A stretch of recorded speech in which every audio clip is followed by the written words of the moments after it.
네, 안녕하세요. 중국 공산당과 인민해방군, 글로벌리스트 흑막 세력, 악마의 내러티브 사제들, 이 세 집단으로 이루어진 삼각편대에 대한 전 세계 가치주권 애국 민중의 투쟁을 매일매일 전해드리는 세뇌탈출입니다.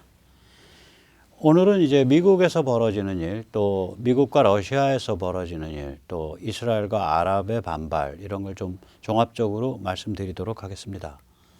먼저 잘 구독료 부탁 말씀 올립니다. 신한은행 140-012-108493 주 백모 프로덕션입니다. 참으로 어려울 때인데도 변함없이 도와주셔서 백모 세뇌 탈출 꾸준히 진행할 수 있습니다. 감사합니다.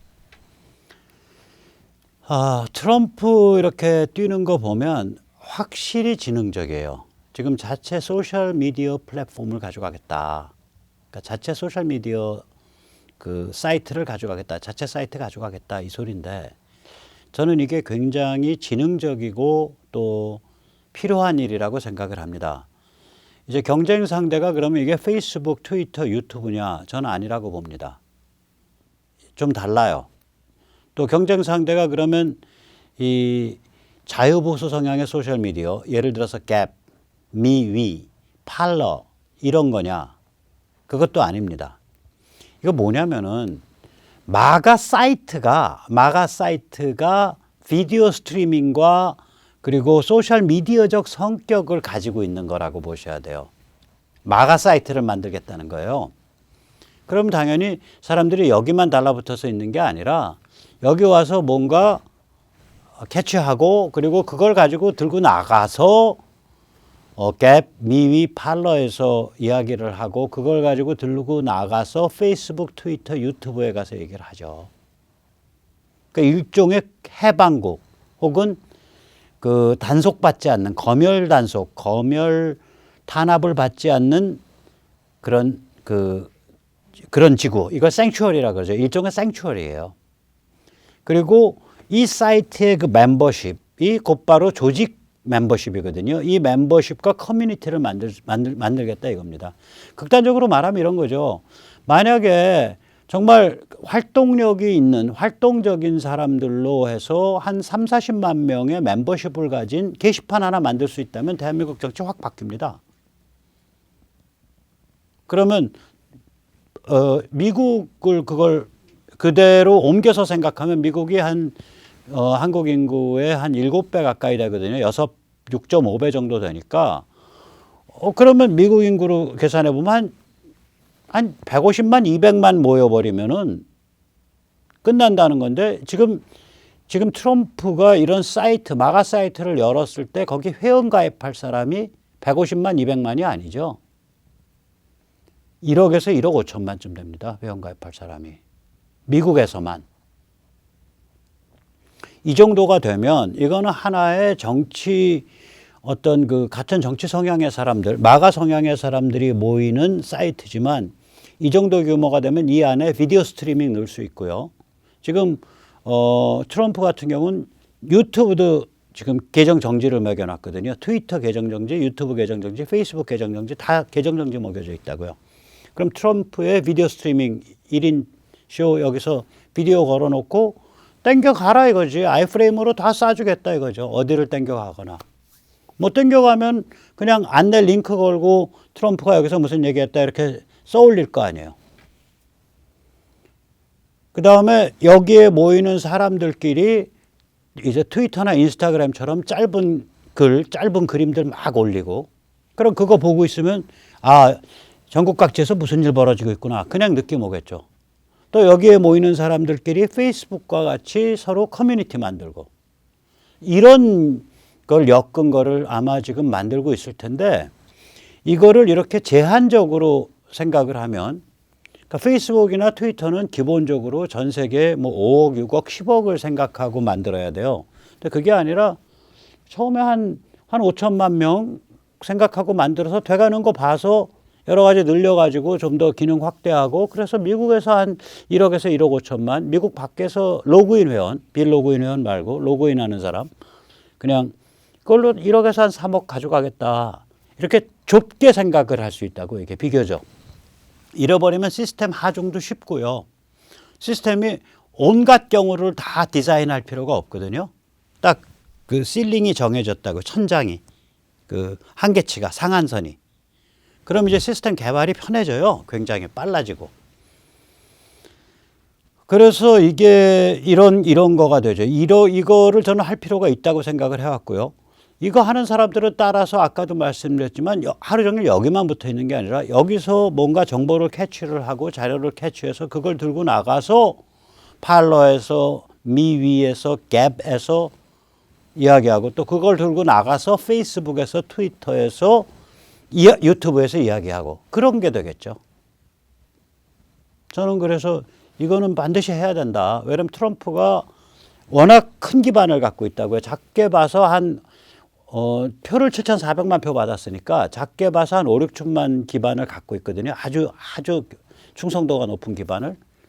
크게 보면 한 1억에서 1억 5천만까지 이게 확대될 수 있는 기반이거든요. 그러니까 당연히 그렇게 하는 게 좋다. 그렇게 생각을 하고요.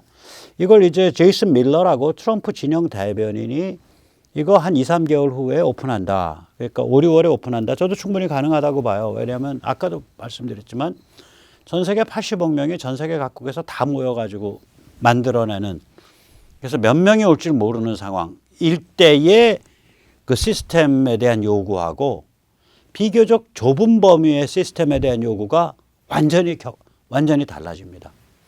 그래서 충분히 저는 이 기간 동안에 아마 구현 가능할 거다. 일단 띄우는 거는. 그리고 이제 걱정 중에 하나는 이제 앱 배포를 막을 거 아니에요. 예를 들어서 이게 마가닷컴인데 마가닷컴의 앱을 구글에서도 못 다루게 하고 그 다음에 저기서도 못 다루게 하죠. 애플 스토어, 구글의 플레이 스토어에서 안 다룰 거단 말이죠. 그 앱을 안 달아줘 버릴 거라고요. 근데 다행히 요새 이제 새로운 기술이 나오고 있거든요. PWA라고 제가 말씀드린 적이 있습니다. 프로그레시브 웹 어플이라는 건데 우리가 어플의 특징이 몇 가지 있죠. 가장 우선 어플은 따로 저걸 뽑죠. 그 아이콘을 뽑아서 그걸 바탕화면이나 깔아놓잖아요. 그래 바탕화면에서 바로 들어갈 수 있잖아요. 그다음 어플이 되면은 뭐 새로운 소식이 이렇게 뭐 숫자로 뜨죠. 10개 새로운 읽을 거리가 있다. 100개 읽을 거리가 있다. 숫자로 그 아이콘 위에 뜨잖아요. 그걸 푸시라 그러는데 이 프로그레시브 웹 앱은 이 푸시도 되고 또 바탕화면에 그렇게 그 아이콘을 따갈 수 있어요. 근데 이건 어플이 아니에요. 겉으로 보면 그 어플 같이 보이는데 이건 그게 아니라 실제로는 그냥 웹이에요. 그럼 이건 어디서 그거 다운로드 받는데 그 사이트 가면 있어요. 그냥 다운로드 받으면 다운로드도 간단해요. 그냥 한마디로 거기 전용으로 들어가는 페이지라고 생각하시면 돼요. 거기 전용 들어가는 그 화면이라고 거기만, 그러니까 마가 사이트만 들어가는 화면이라고 생각하시면 되는데 그거 톡 누르면 거기가 쭉 들어가요. 그거 하나 다운로드 받아가지고 그 위젯 같은 거죠. 그거를 죄송합니다. 이런 용어들 막 써서. 아무튼 이런 용어 외에는 다른 용어가 없으니까 그걸 바탕화면에 그냥 얹어 놓으면 되는 거예요. 그러니까 구글 플레이 스토어나 애플 앱스토어를 안 거치고 사실상 앱과 다름없는 PWA를 보급할 수 있다. PWA 또 다른 장점은 뭐냐면 이거는 어플 업그레이드 수고가 안 들어요. 진짜 어플이 아니니까 프로그램을 업그레이드 해줄 게 없는 거예요. PWA는. 예를 들어서 제가 만약에 예를 들면 어떤 사이트 예를 들어서 이선본 사이트를 가서 본다. 그러면 제 브라우저가 이선본 사이트에 접속한 거지 그냥. 이선본 사이트에서 혹은 리솔 사이트를 가서 본다. 리솔 사이트에 접속한 거지. 리솔에서 그 단말기 스마트폰으로 뭘 이렇게 어플을 깐 상태가 아니잖아요. 그럼 리솔 사이트가 변하면 제 보는 게 달라지잖아요. 이게 그렇더라고요. 그러니까 PWA가 그냥 웹이에요, 사실상. 그러니까 어플을 업그레이드 해줄 필요도 없고 뭐 안드로이드용 어플 무슨 아이폰용 어플에서 구별할 필요도 없고 그냥 그 사이트 들어가서 그 PWA 아이콘 다 하나 다운로드 받아서 그 아이콘 딱 설치하면 끝나버리는. 그래서 이제 충분히 그래서 이게 가능한 게임이라고 봅니다. 근데 이제 바보 같은 소리를 하는 사람들이 있어요. 예를 들어서 맥래플린 같은 사람인데 이 사람은 이제 그 트럼프 진영의 폴스터 컨설턴트였어요. 여론조사 참모였어요. 이 사람은 뭐냐면 이미 트럼프가 아젠다에서 압승했다. 뭐 더 잘하려고 용쓸 것 없다. 이런 식으로 요새 얘기를 해요. 바보죠. 사자가 토끼를 한 마리 잡으려 그래도 호랑이가 토끼를 한 마리 잡으려 그래도 최선을 다해야 됩니다. 아젠다로 압승해 놨죠. 아젠다로 압승해 놨다라는 얘기는 뭐냐면 이따 다시 한번 말씀드리지만 지금 바이든 민주당 이 글로벌리스트 카르텔 진영은 말하자면은 뭐 젠더 평등, 뭐 기후 변화, 국경 해체, 뭐 그다음에 역사 말살 이런 거를 가지고 지금 국내 정치를 해보겠다고 난리를 피우고 있는데 그거 외에는 트럼프 진영과 마가 진영과 맞겨룰 수 있는 아젠다가 없다고요. 근데 그 아젠다들, 자기들이 내세운 그 깃발들이 패배를 만들어내는 깃발이거든요. 당장 사람 긁어 모으면 그거보다 더 많은 사람들이 그거에 반대되는 편에 서버린단 말이에요. 근데 그 게임을 할 수밖에 없어요. 그러니까 트럼프가 그게 이제 아젠다 선점 효과인데 트럼프가 제대로 된 마가 Make America Great Again, 미국을 다시 위대하게 혹은 America First라는 아젠다를 선점을 하고 있기 때문에 이거는 그러니까 이기는 게임이에요. 그건 맞아요. 근데 그러기 때문에 더 용쓸 것 없다. 그건 아니죠. 아젠다 선점해 놓고 지금 여기서 보는 것과 같은 자체 플랫폼. 그래서 회원 받아들이고 이런 회원으로 만약에 온라인에서 1억 명 조직해 보세요. 미국인으로. 무시무시한 겁니다. 무시무시한 겁니다. 그거 하겠다는 거예요. 이게. 조직 플랫폼이에요. 따라서 이 플랫폼은 이제 앞으로 어떻게 다른 서비스들과 연동할 거냐. 다시 말하자면 심지어 여기를 아주 적대시하는 페이스북, 트위터, 유튜브랑 어떻게 연동할 거냐. 또 자유보수 성향의 갭, 미위, 팔러랑 어떻게 연동할 거냐. 저는 잘 연동시켜서 여기서 거기로 컨텐츠 날르고 거기서 여기로 컨텐츠 날르고 왔다 갔다 할 수 있게 하고 오픈해서 하고 그런 전략으로 가야 된다. 그렇게 갈 거다 아마.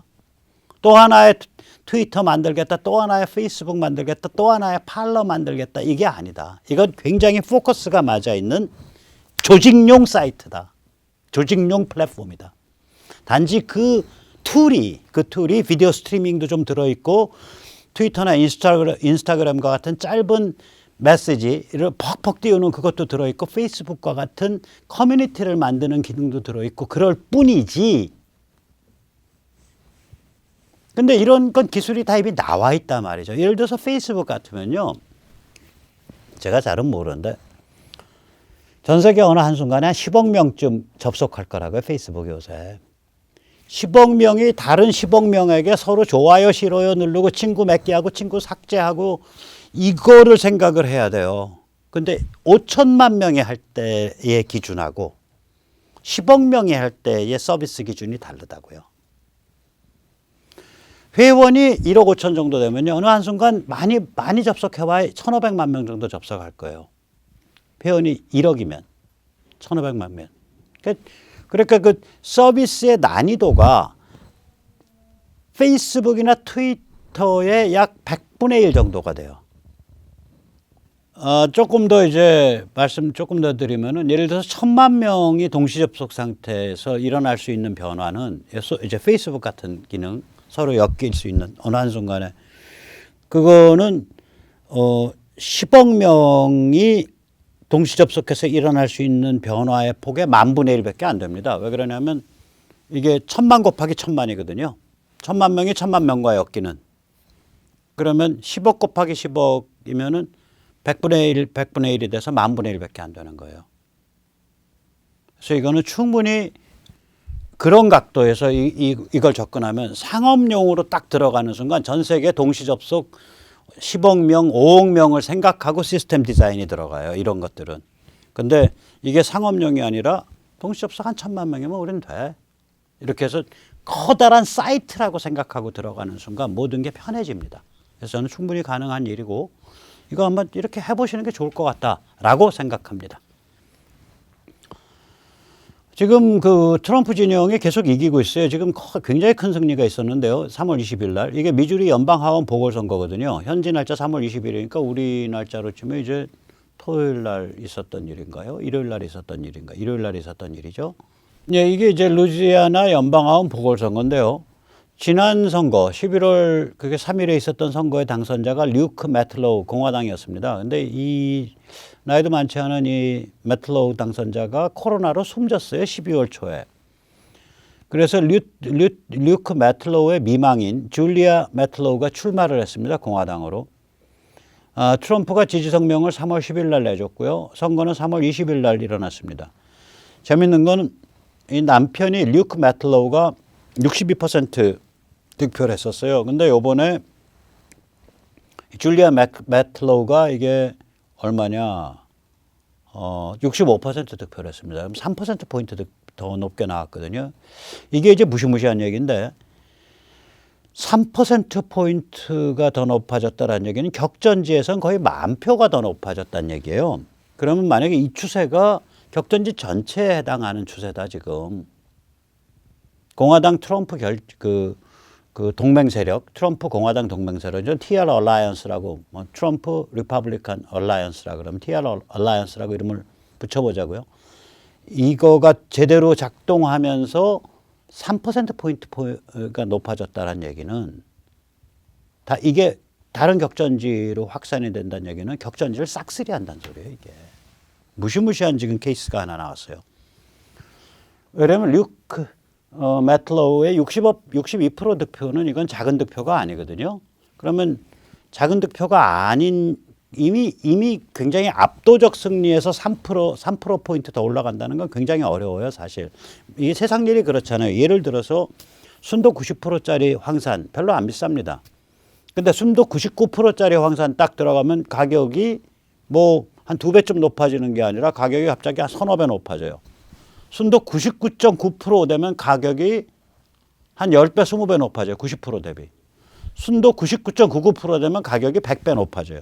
즉 어떤 이렇게 그 곡선이 있어가지고 이 곡선이 이런 어떤 임계치에 도달할수록 그러니까 조금씩 더 올라가려면 더 많은 힘이 드는 거거든요. 62%에서 65%로 올라간다는 건 굉장히 어려운 거라고요, 이게.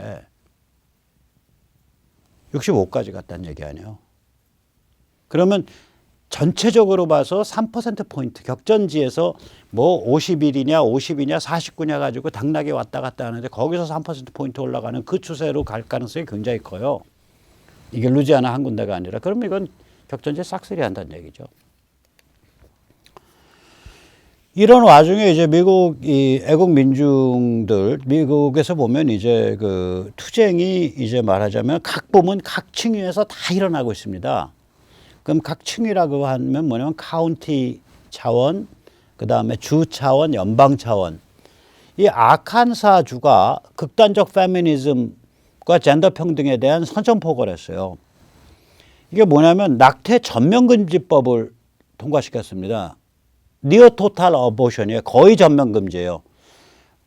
한 경우만 낙태를 인정해요. 임산부의 생명이 위험한 경우에만 낙태를 인정해요. 나머지는 다 금지다 이거예요. 심지어는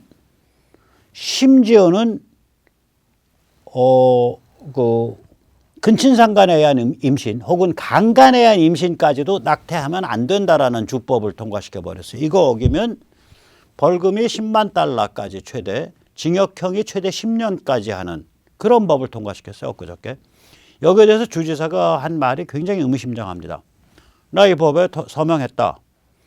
강간 피해자 임신과 근친상간 임신 케이스에선 낙태를 허용하도록 법률안을 바꾸도록 요청했지만 주의회가 이를 반영하지 않았다.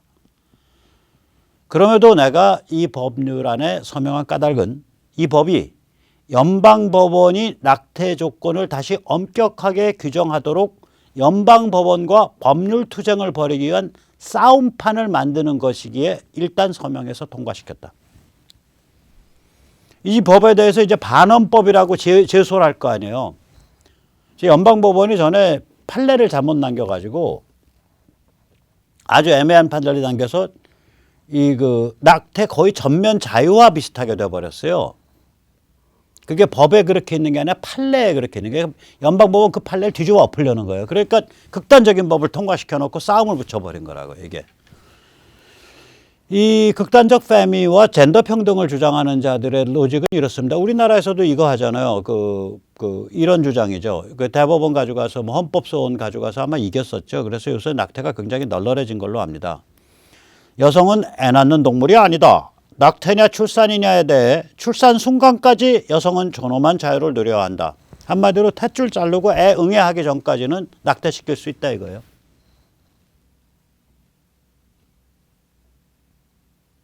출산 직전 순간까지. 그 순간에 생명이 되고 그 순간 이전은 엄마에 의한 엄마가 뱃속에서 기르는 고깃덩어리다 이거예요. 얘들 관점이 그렇습니다. 그래서 임신에 대한 혐오증이 있어요. 내가 나 아닌 생명이 될 고깃덩어리를 내 뱃속에서 기르고 있다라는. 내가 고깃덩어리 기르는 암소냐 이거예요. 얘들 주장이 그겁니다. 그래서 낙태 무한 자유를 얘기하는 이때 무한이라는 건 출산 순간까지의 자유예요. 이렇게 되면 이게 도덕 원칙 가족을 근본부터 파괴하는 게 됩니다. 이 얘기는 누가 한 거냐? 백모가 하는 얘기 아닙니다. 거의 성녀 취급받는 테레사 수녀가 한 말입니다. 클린턴 대통령 만나서 백악관에서. 이 아칸서 법의 그 법 이름이 굉장히 감동적이더라고요. 태아보호법이에요. Unborn Child Protection Act예요. 아직 태어나지 않은 아이 보호법. 임신 상태의 여자의 그런 이상야릇한 낙태의 자유만 있냐 이거지. 태아의 인권은 어디 있냐 이거예요. 태아에게 인권을 부정하는 나라에 무슨 놈의 도덕이 성립할 수 있냐. 이게 마더 테레사의 얘기였습니다. 저들의 사회 해체, 국가 해체 전략은 저들의 악마의 내러티브는 포인트가 셋으로 맞춰져 있습니다. 이거 계속 강조해 드릴게요. 하나가 젠더 평등. 이 젠더 평등이 바로 낙태 무한 자유를 포함합니다. 젠더 평등, 그러니까 정상적인 남녀 사이의 성적 결합에 의해서 임신이 되고 출산이 되고 그런 커플이 가족을 이뤄서 양육을 하고 이거를 코미디라고 취급해버리는 거는 저거는 암소를 데리고 사는 숫소 커플. 지 뱃속의 고깃덩어리를 생명으로 떠받들고 사는 미개한 자들 이런 식의 관점을 가르치거든요. 자기 뱃속의 태아에 대한 적의 이 태아가 나의 인생을 질곡하는 것이고 이 태아가 나의 여성으로서의 나의 인간으로서 얘들이 여성도 인정 안 하니까 인간으로서의 자유를 질곡하는 거다. 여성은 여성이기 전에 인간이다. 얘들은 그런 이분법이 있어요. 여성과 인간 사이의 이분법. 이게 얘들 관점이거든요. 이 젠더 평등하는 애들이 이 관점이에요. 그래서 젠더 평등은 낙태 무한 자유랑 직결되어 있습니다. 그다음 기후변화. 인간이 배출하려는 CO2에 의해서 지금 기후변화가 일어나고 있고 그 기후변화는 재앙적이다. 이거 아니거든요. 기후변화는 좀 더 큰 사이클을 타고 있고요. 전에 말씀드렸죠. 지구 자전축의 기울기, 지구 자전축의 이 워블링, 그 다음에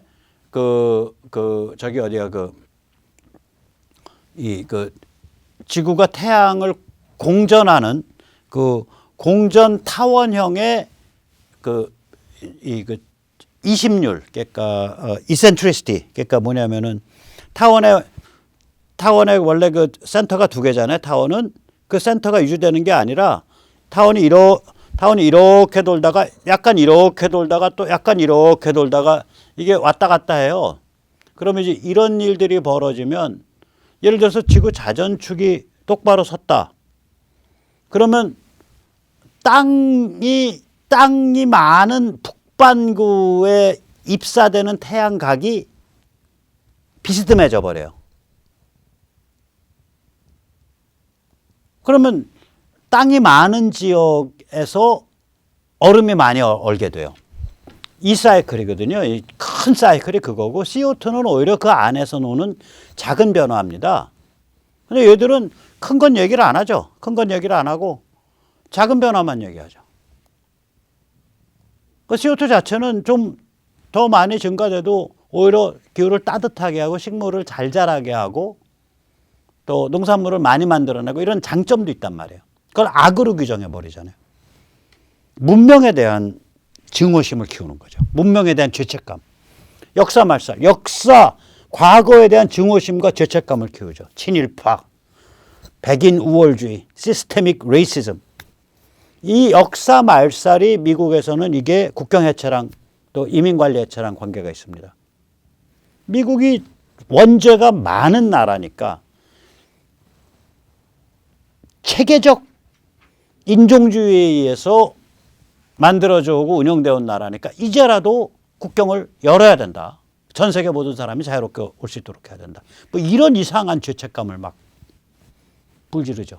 그러니까 크게 나누면 결국 세 가지 포인트예요. 그리고 이걸 고스란히 문재인 586 혹은 여기 한국의 좌빨, 심지어 조중동까지 이걸 고스란히 복제했었어요.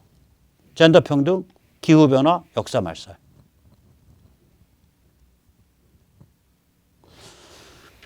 자, 아칸사는 이렇게 싸우고 있고요. 아까도 말씀드렸지만 미국은 이렇듯이 각 부문 또 각 층위에서 저들의 사회 국가 해체 전략에 대한 투쟁을 하고 있습니다. 저들은 그러면 제가 이제 글로벌리스트 카르텔 그러면 글로벌리스트 카발 흑막 세력 소수의 흑막 세력 거기에는 빅텍 빅 컴퍼니가 들어있죠. 빅머니가. 그다음에 이제 워싱턴 스왑프 그다음에 악마의 내러티브 세력 극좌 세력 이런 것들이 뭉뚱그려져서 글로벌리스트 카르텔이고 그 안에 핵 안고가 글로벌리스트 카발이라 그러는데 역시 빅텍과 거대 회사 노는 꼴 보세요. 국경 및 이민관리 해체에 선봉 돈줄을 대고 있습니다. 지금 미국 그러니까 하원에서 HR6라는 법이 지금 만지작거리고 있는데 아마 통과될 겁니다. 하원은 민주당 전체와 공화당 9명이 공동으로 추진 중이고요. 이 법은 뭐냐면 440만 불법 체류자에게 시민권을 획득하는 길을 제공하는 겁니다. 저는 미국이 제대로 이민 쿼타를 늘리는 거에 대해서는 쌍수를 들고 환영합니다. 그런데 기존의 불체자를 이민자로 시민권자로 만드는 경로를 제공하는 건 반대합니다. 그 불체자는 인신매매랑 관계된 사람들, 마약이랑 관계된 사람들, 범죄랑 관계된 사람들 줄줄이 있다고요. 거기다 대고서 어떻게 이민 쿼터를 주냐고. 쿨하게 바깥에서 해야지. 당신들 우리가 저거 안 할 테니까 가점도 줄 수 있으니까 일단 당신 나라로 가서 공식적으로 이민을 신청해. 그때 이거가 증명돼야 돼. 언어 소통 능력은 어느 정도 되고 뭐는 어떻고 뭐는 어떻고 생계는 어떻게 벌 거고. 자, 이런 황당한 법률을 우리 지지합니다 라고 성명을 발표했어요.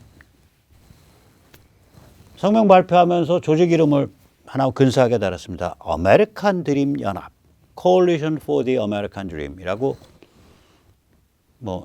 그 모임 이름을 달고 거기에 딱 보세요. 일단 마크 보세요. 마크. 비자 들어있네. 인텔도 들어있네. 통신회사 버라이전 들어있네. 통신장비회사 세계적장비회사 시스코 들어있네. 마이크로소프트 들어있네. 페이스북 들어있네. 트위터 들어있네. 아마존 들어있네. 휴렛 패커드 들어있고 우버 들어있고 구글 들어있고 이 모양입니다. 이 모양이에요.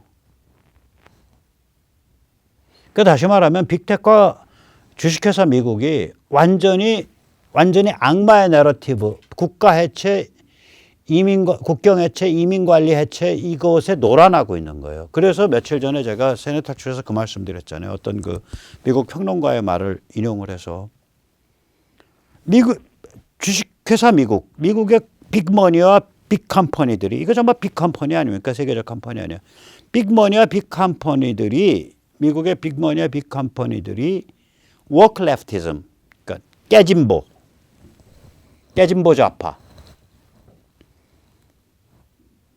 워크레프티즘과 바람이 난 사이에 미국의 민중은 마가 파퓰리즘으로 가버렸다 이거예요. 그러면서 공화당의 핵심 지지 기반이 미국의 주식회사가 아니라 민중으로 가버렸다 이거 이제 트럼프에 의해서. 그러면 민주당이 그럼 앞으로 미국 기업을 보호할 거냐? 안 한다 이거요.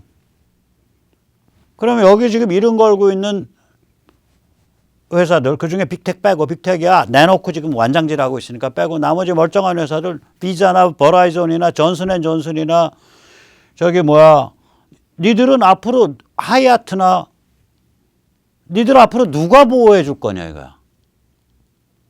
지금 구덩이를 파고 죽을 자리에 들어가고 있습니다. 이 자들이. 나중에 이거 계산서 끊어야 돼요. 아마 미국 민중들이 애국 민중들이 계산서 끊을 겁니다. 지금 이 바이든은 어마무시한 돈을 써서 국경 및 이민관리 해체를 하고 있습니다. 국경장벽 공사 중단을 하니까 이거 공사 중단하면 추가 비용 들거든요. 하루에 100억 이상 든다 그래요. 이러면서 국경을 해체하고 있는 거예요. 그래서 제가 미국의 바이든을 내세운 저 글로벌리스트 카발, 워싱턴 스왑프, 악마의 내러티브 사제들 뭐 이런 자들이 이길 수 없는 싸움하고 있다라고 말씀드리는 게 이런 식으로 젠더 평등 내세워서 사람 박박 긁고 여성 스포츠에 트랜스젠더 남자에서 여성으로 저기 성전환하는 사람들도 뛸 수 있어야 됩니다. 극단적으로 말하면 남자 고등학교 100m 달리기 11초 선수 11초 뭐쯤 뛰는 선수 꽤 있잖아요. 성전환하면은 여자 달리기 100m 싹 쓸어버려요. 100m, 200m, 400m 이런 거. 그런 소리를 하고 계시고 기후변화를 막기 위해서 화석연료를 태우지 말아야 됩니다. 이런 소리 하고 계시고 역사 말살, 역사를 바로잡아야 됩니다. 이런 소리 하고 계시고 국경을 오픈시켜야 됩니다. 이런 소리 하고 계시고 자 이렇게 해서 자기들끼리 3천만 명이 모이면 그것에 등을 돌리는 옛날 아니었으면 민주당 찍었을 사람들 찍었다가 그거에 등 돌리는 사람이 3천만 명 발생한다고요. 이게 이길 수 없는 게임으로 스스로 그 악순환 속으로 기어 들어가고 있는 거예요. 지금 상대방으로 하여금 악순환을 선택하지 않으면 다른 선택점이 없도록 만드는 거. 그게 바로 트럼프 마가 전략이었습니다. 보시죠 뭐. 자, 이 와중에 또 바이든은 또 푸틴과 멱살잡이해서 푸틴이 완성하는데 이게 완성할 수밖에 없어요. 푸틴은 그 공인된 세계적 깡패 의리에서 하나의 마초입니다. 멱살잡이하면 푸틴한테 당할 수가 없죠. 유도도 잘하고. 푸틴은 두 개의 기반을 가진 사람이에요. 두 기반 다 무시무시한 기반입니다. 하나는 KGB고 그러니까 비밀경찰 출신이죠. 다른 하나는 페테르부르크. 옛날 이름은 레닌그라드입니다. 이 소련과 러시아는요. 레닌그라드 지금의 그러니까 페테르부르크, 생트 페테르부르크가 그게 러시아하고 그게 소련이에요. 제정 러시아도 마찬가지입니다. 뭐 러시아 문학 보세요. 그게 고르키의 문학이 됐던 그게 저기 고르키란다. 푸시킨의 문학이 됐던 무슨 저기 도스토옙스키 그다음에 저기 누구지? 저기 톨스토이 이런 그 기라성 같은 사람들의 문학 작품을 보면 60-70% 이상이 전부 페테르부르크를 모델로 사고 있어요. 그게 러시아예요. 그러니까 러시아에서 권력을 잡으려면 레닌그라드를 장악해야 됩니다. 레닌그라드 시당 출신들이 항상 권력의 코어에 갑니다. 또 푸틴은 이게 의리의 남자입니다. 이건 인정해줘야 돼요. 이 푸틴이 옐친을 2번 살려주거든요. 이제 옐친의 측근이 된 이유는 이 옐친이 알코올 중독자인데 알코올 중독자면서 또 딴에는 이 곰 사냥을 다녀요. 곰 사냥을 갔는데 곰이 우엉하고 덮치는데 옐친이 그걸 못 맞췄다고. 그러면 이제 옆에서 딱 죽기 딱 곰과 뭐 3, 4m밖에 안 남긴 상태에서 바로 옆에 있던 푸틴이 굉장히 냉정하게 사격해서 곰을 쓰러뜨려요. 그래서 이제 옐친이 푸틴을 키워주게 되는데 이제 푸틴이 그 옐친한테 이제 적당할 때 그 물러나시죠. 제가 정치 보복 없도록 막겠습니다. 라고 약속을 했고 그 약속을 지켰습니다. 뭐 YS는 다 정치 보복해서 전부 감옥 보내고 백담사시키고 나는 역사를 바로 세웁니다. 이런 짓을 했는데 옐친은 그런 짓 하는 거를 굉장히 싫어하는 사람이에요. 그러니까 이게 전형적인 살아온 스타일 자체가 뭐 좋든 싫든 뭐 우악스럽던 깡패스럽던 러시아 마초 남성성의 전형적인 모습입니다. 이게. 이 푸틴의 정책도 좀 그래요. 푸틴의 정책은 기본적으로 뭐냐면 러시아 민족주의입니다.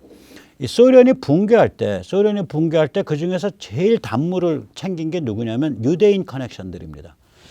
이제 사회주의 계획경제가 붕괴하니까 공장이 다 안 돌아가요.